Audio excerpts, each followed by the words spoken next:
Conversando com Deus, livro 2, capítulo 11.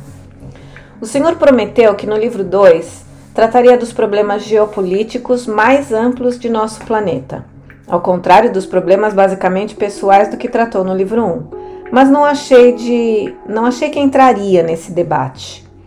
É hora de o mundo parar de se enganar, despertar e perceber que o único problema da humanidade é o desamor. O amor produz tolerância, que produz paz. A intolerância produz guerra e é indiferente a condições insuportáveis. O amor não pode ser indiferente, não sabe como. O modo mais rápido de chegar a uma posição de amor e preocupação com toda a humanidade é vê-la como sua família. O modo mais rápido de ver toda a humanidade como sua família é parar de se isolar. Todas as nações, estados que formam seu mundo devem se unir. Nós temos a Organização das Nações Unidas, órgão que se tem revelado impotente. Para esse órgão funcionar, teria de ser totalmente reestruturado. Isso não é impossível, mas talvez seja difícil e trabalhoso. Está bem, o que o senhor sugere? Eu não tenho uma sugestão, simplesmente faço observações. Neste diálogo, você me diz quais são as suas novas escolhas e eu faço observações sobre os modos de manifestá-las. O que você escolhe agora no que diz respeito ao relacionamento atual entre os povos e as nações de seu planeta?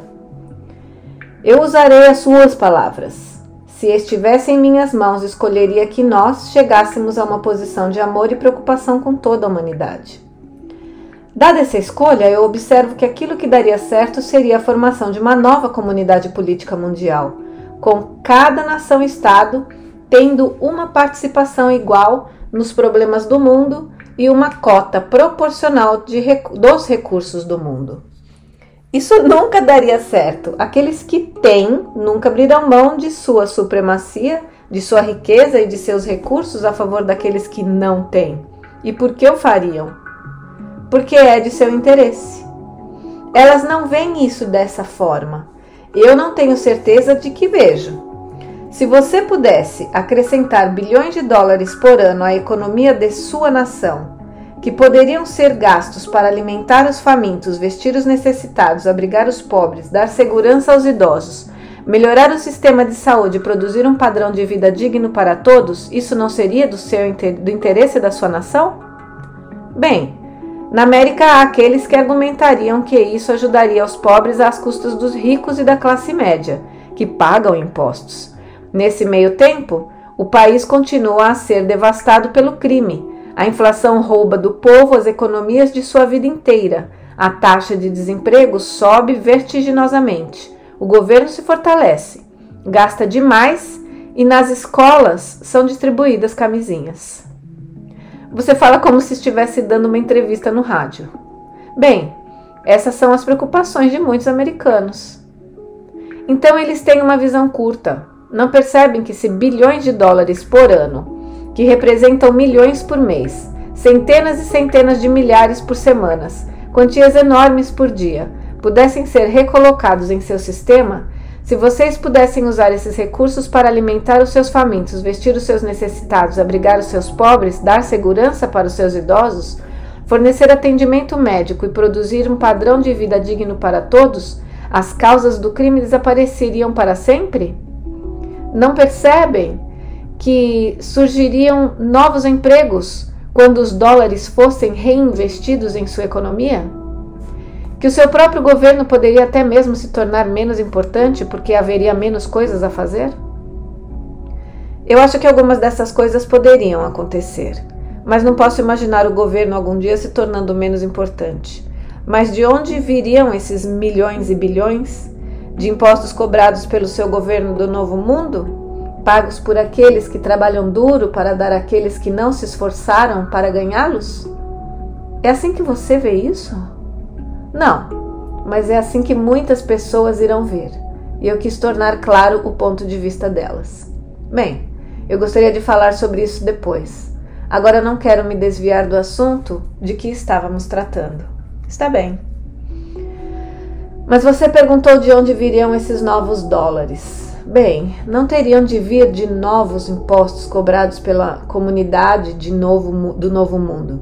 Embora os membros da comunidade, cidadãos individuais, fossem desejar, sob um governo iluminado, contribuir com 10% de sua renda para o bem-estar da sociedade. Tampouco viriam de novos impostos cobrados por um governo local. De fato, alguns governos locais conseguiriam reduzir os seus impostos. Tudo isso, todos esses benefícios, resultariam da simples reestruturação de sua visão no mundo, da reorganização mais simples de sua configuração política mundial. Como? Do dinheiro que vocês deixariam de gastar com sistemas de segurança de prédios e armas de ataque. Ah, entendi. O Senhor quer que nós acabemos com a nossa força militar. Não apenas vocês, todo o mundo. Mas não acabar com ela, simplesmente reduzi-la. Drasticamente. Ela só seria necessária para garantir a ordem interna. Vocês poderiam fortalecer a política local, algo que afirmam que querem fazer, mas dizem todos os anos que o orçamento do governo não permite. Ao mesmo tempo, reduzindo muito seus gastos com armas e preparativos para a guerra, isto é, armas ofensivas e defensivas de destruição em massa. Em primeiro lugar, eu acho que as suas estimativas exageram o que poderia ser economizado. Em segundo, não creio que conseguirá convencer as pessoas de que elas deveriam deixar de usar a sua habilidade para se defender. Vamos examinar os números. Atualmente, escrevemos isso em 25 de março de 94. Os governos do mundo gastam cerca de $1 trilhão por ano em objetivos militares. Isso representa $1 milhão por minuto em todo o mundo. As nações que estão gastando mais poderiam destinar a maior parte desse dinheiro às outras prioridades mencionadas. Então as nações mais ricas achariam que era de seu interesse fazer isso, se achassem que era possível. Mas as nações maiores e mais ricas não podem se imaginar indefesas, porque temem a agressão e o ataque das nações que as invejam e querem que elas tenham. Há 2 modos de acabar com essa ameaça. 1. Dividir riquezas e recursos mundiais suficientes com todos os povos do mundo para que nenhum deles precise do que o outro tem, e todos possam viver dignamente e deixar de sentir medo. 2.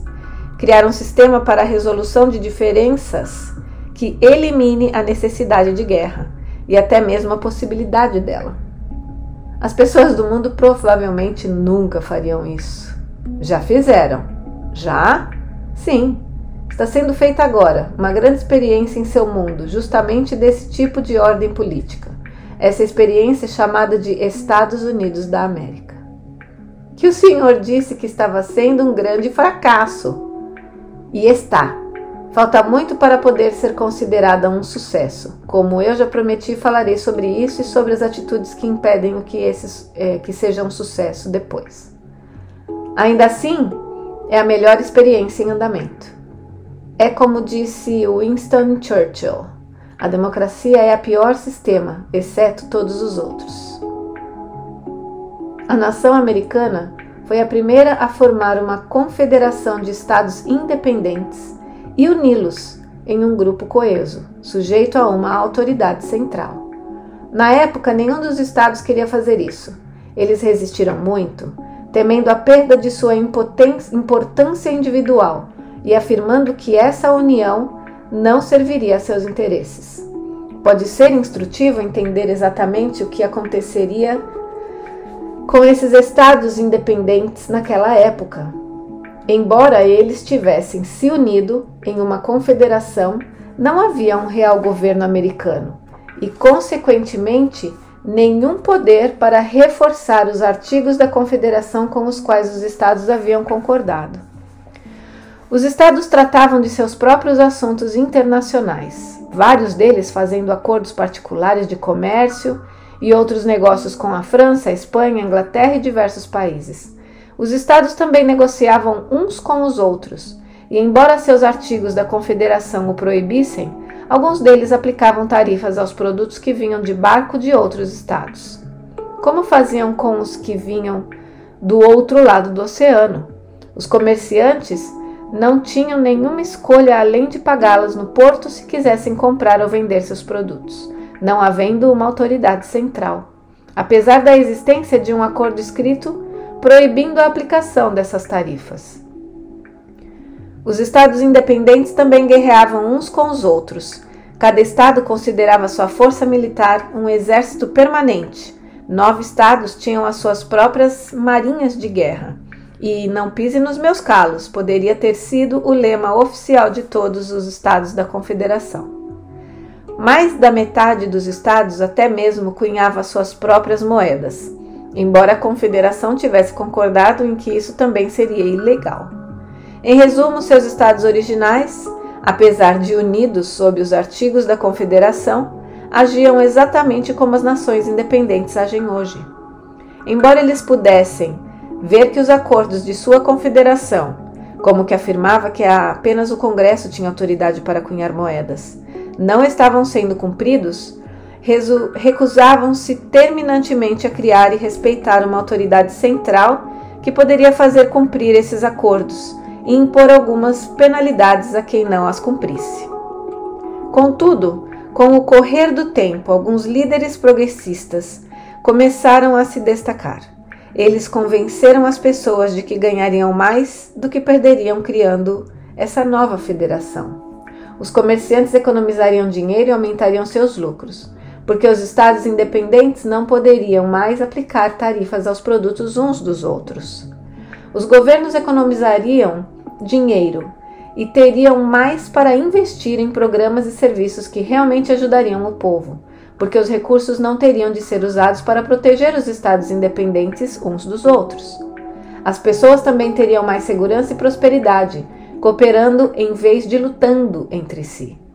Longe de perder sua importância, cada estado poderia tornar-se ainda mais importante. E é claro, foi exatamente isso que aconteceu. O mesmo poderia ser feito com as 160 nações-estados no mundo atual se elas formassem uma federação unida. Isso poderia significar o fim da guerra. Como? Ainda haveria divergências. Enquanto os seres humanos continuarem apegados a coisas exteriores, isso é verdade. Há um modo de acabar realmente com a guerra e toda a experiência de inquietação e falta de paz. Mas é uma solução espiritual. Aqui estamos analisando uma solução geopolítica. De fato, o truque é combinar as duas. A verdade espiritual deve ser vivida na vida prática para mudar a experiência diária. Enquanto essa mudança não ocorrer, haverá divergências. Você está certo, mas não é preciso que haja guerras. Não é preciso que haja mortes. Há guerras entre a Califórnia e o Oregon por direitos de água, entre Maryland e Virgínia por direitos à pesca, entre Wisconsin e Illinois, Ohio e Massachusetts? Não. E por que não? Não surgiram várias disputas e divergências entre eles? Ao longo dos anos, creio que sim. Pode apostar nisso, mas esses estados independentes concordaram voluntariamente. Isso foi um simples acordo voluntário em cumprir certas leis e certos compromissos a respeito de questões comuns a eles, ao mesmo tempo conservando o direito de ter estatutos separados a respeito de questões relacionadas a cada um deles individualmente.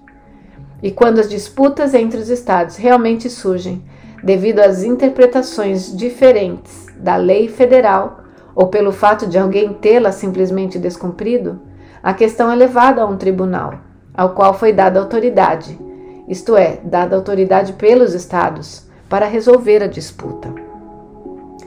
E se o conjunto de leis atual não fornece um precedente ou um meio pelo qual a questão pode ser levada ao tribunal para uma solução satisfatória, os estados e o seu povo enviam seus representantes a um governo central para tentar chegar a um acordo sobre novas leis que permitirão uma solução satisfatória, ou pelo menos um acordo razoável. É assim que a sua federação funciona. Um sistema de leis, um sistema de tribunais aos quais vocês outorgaram poderes para interpretá-las e um sistema judiciário, amparado pelo poder armado, se necessário, para fazer cumprir as decisões desses tribunais. Apesar do fato de que ninguém poderia argumentar que o sistema não precisa ser melhorado, esse plano político dá certo há 200 anos, há mais de 200 anos. Não há motivos para duvidar do que a mesma receita também dará certo entre as nações-estados. Se isso é tão simples, por que não foi tentado? Foi. Sua Liga das Nações foi uma antiga tentativa. As Nações Unidas é a última. Contudo, uma falhou e a outra foi apenas minimamente eficaz, porque, como no caso dos 13 estados da Confederação Original da América, as nações-estados, membros, particularmente as mais poderosas, temem ter mais a perder do que a ganhar com a reconfiguração. Isso ocorre porque as pessoas no poder estão mais preocupadas em conservá-lo do que em melhorar a qualidade de vida de todas as pessoas. Aqueles que têm sabem que essa federação mundial produziria inevitavelmente mais para aqueles que não têm. Mas aqueles que têm acham que isso ocorreria à custa deles e não estão dispostos a abrir mão de coisa alguma. O medo deles não é justificado e é algum absurdo você querer conservar as coisas pelas quais lutou tanto? Em primeiro lugar, não é necessariamente verdade que para dar mais para os famintos, sedentos e sem lar, outros devem renunciar à abundância. Como eu salientei, tudo que vocês teriam de fazer é pegar o $1 trilhão gastos anualmente em todo o mundo em objetivos militares e destiná-los a objetivos humanitários, e resolveriam o problema sem gastar um centavo a mais ou deslocar a riqueza de onde está para onde não está. É claro que poderia ser argumentado que os conglomerados internacionais que lucram com a guerra e os instrumentos de guerra seriam perdedores, como o seriam seus empregados e todos aqueles cuja abundância provém da consciência de conflito mundial, mas talvez sua fonte de abundância esteja no lugar errado. Se alguém depende dos conflitos mundiais para sobreviver, talvez essa dependência explique por que seu mundo resiste a qualquer tentativa de criar uma estrutura para a paz duradoura.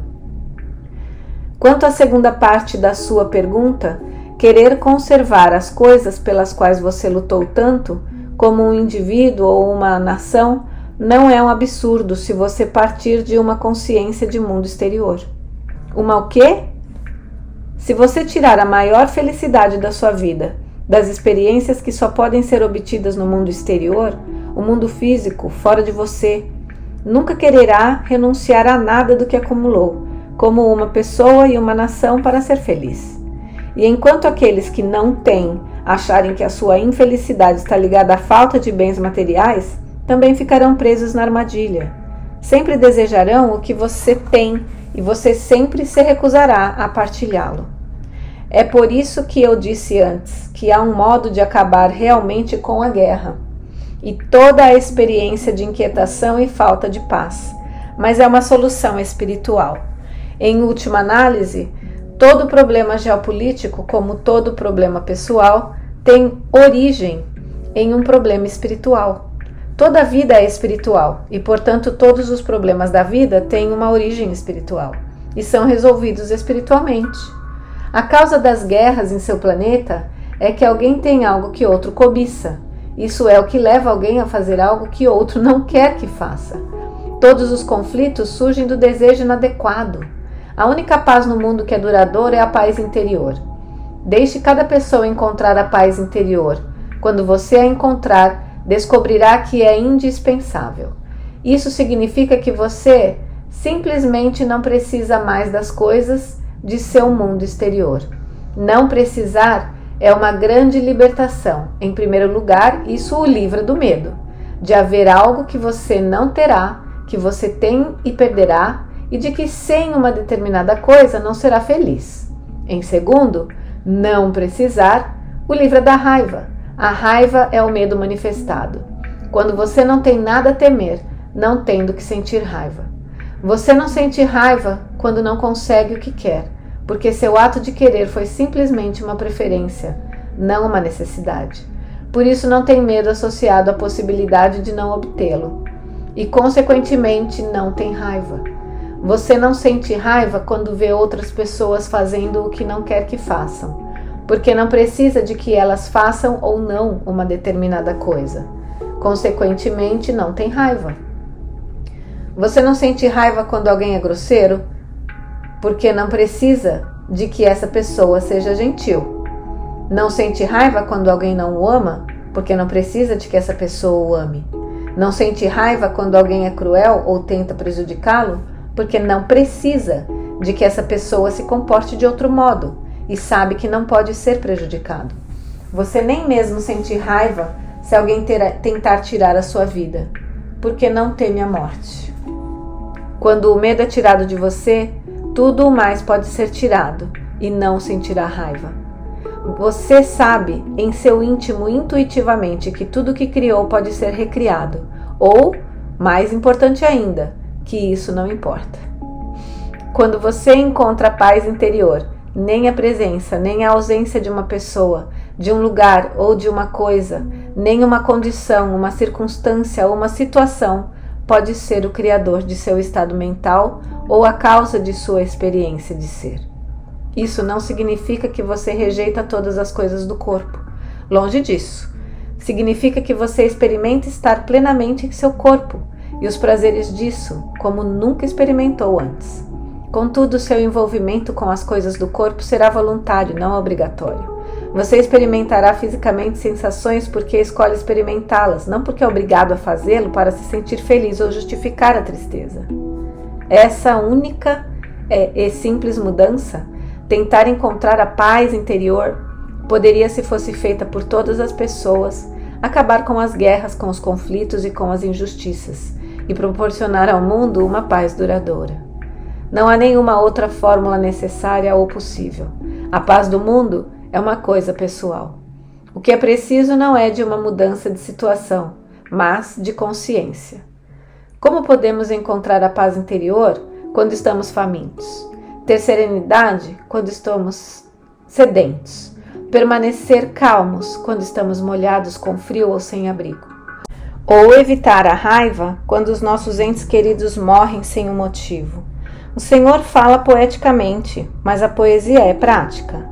Ela tem algo a dizer para a mãe na Etiópia que vê seu filho esquelético morrer por falta de um pedaço de pão, para o homem na América Central que sente uma bala atravessar o seu corpo porque ele tentou evitar que um exército invadisse o seu povoado?